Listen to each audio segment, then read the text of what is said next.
need to be here because there is no more urgent place to be than talking about and listening to those who are trying to avoid the worst of the climate catastrophe.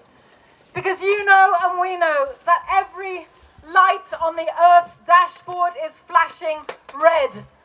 We know that we have less than a decade to get off the collision course that we're on with climate catastrophe.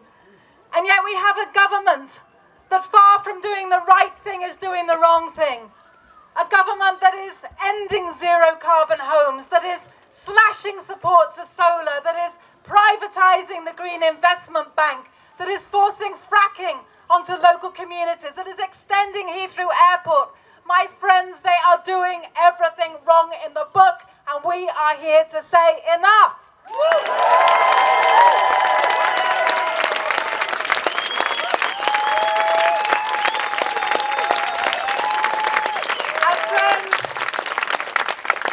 Even more than that, we are here to say that we've had enough of discussions about what is politically possible. My friends, we are here today demanding what is scientifically necessary and nothing else will do.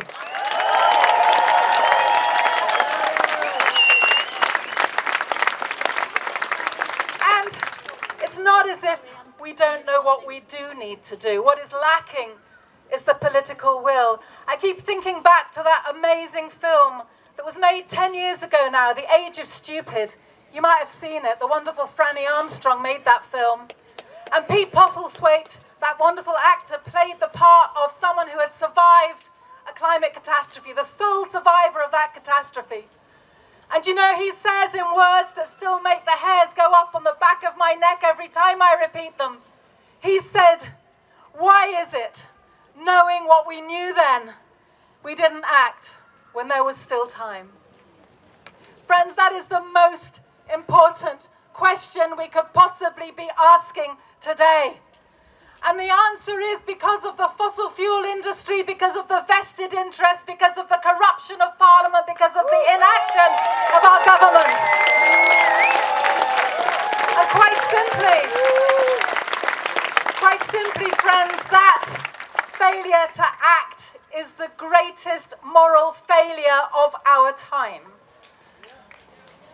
So we know what we need to do, and we know, ironically, that actually the measures that we need to take are measures that are going to improve our quality of life. That's what makes this inaction so perverse, so unforgivable. What we need is to leave the vast majority of fossil fuels in the ground. What we need is a Green New Deal, a massive investment. Our land, we need to be eating less meat. We need to stop fracking. Friends, it is not rocket science. What we need is the political will, and that is what you are generating, and thank you so much for that.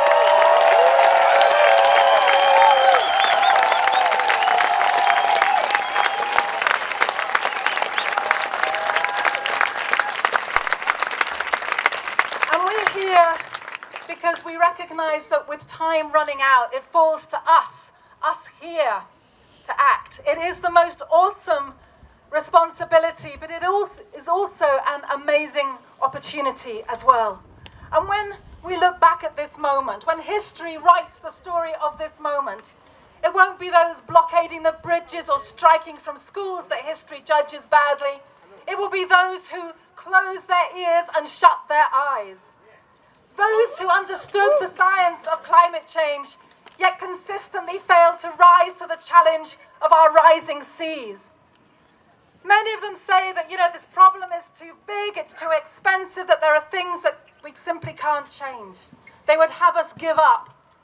But the sea levels are not the only thing that are rising. Friends, we are rising too, here and now.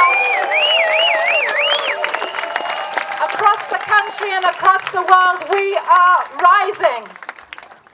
So don't let ever anyone say that taking part in action like this doesn't make a difference. You know, the most common way that people give up power is thinking that they don't have any.